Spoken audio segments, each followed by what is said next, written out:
Қайырлы күн, әріптестер. Жаңа оқу аптасына сәттілік. Бүгін сіздермен бірге жаңа әдісті талдап, әдеттегідей талқылаймыз. Өзімізге қажетті жерін түртіп аламыз. Бүгінгі біздің талдайтын әдісіміз мен батырмын әдісі.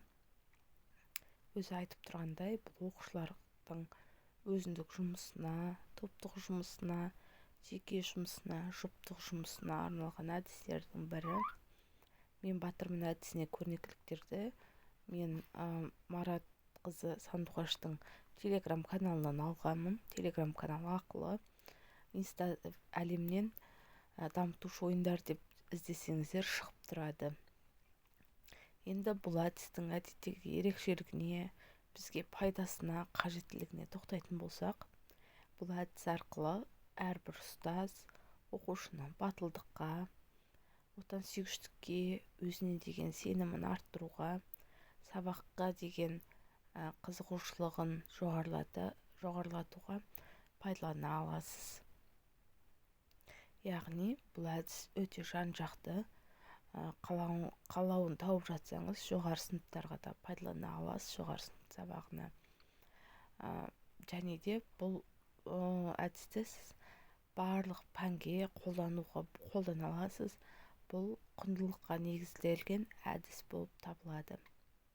Жаңа атап өткенімдей, кішкене форматын ауыстыру арқылы жоғары сыныптарға да көрсетіп, жоғары сыныптарға да пайдалана аласыз.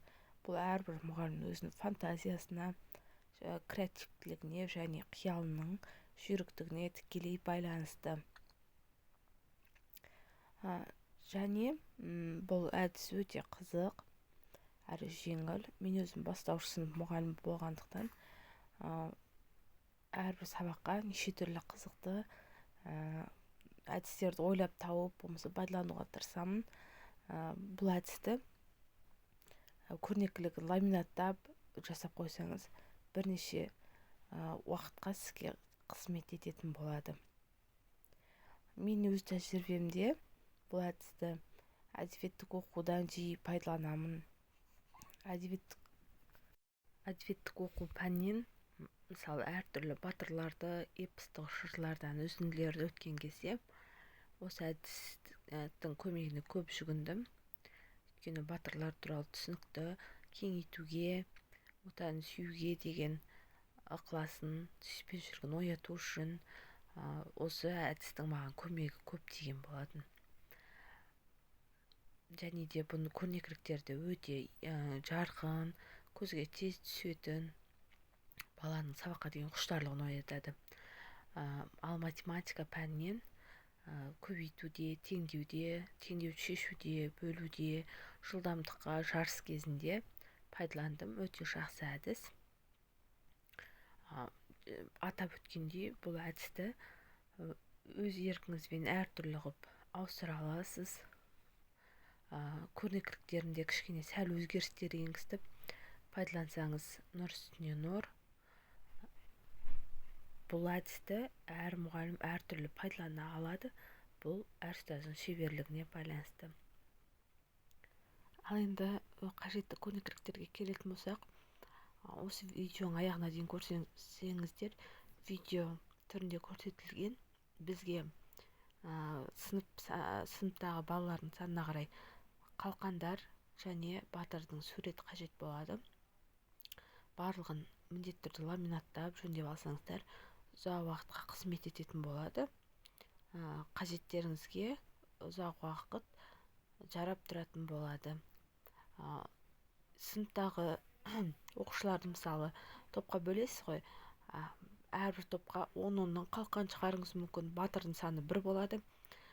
Бұл жерде батыр 1 бөлігін тұрады, қалқанның артына сұрақтар жасырылатын болады.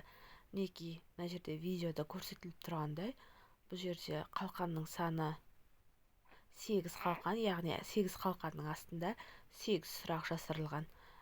Барлығы ламинатталған, арнайы жапсырғышпен тақтаға жапсырылып тұр, сұрақтар жазылып, әрбір дұрыс жауап берген үшін бала қалқанды батырдың жан-жағына жапсырып отырады.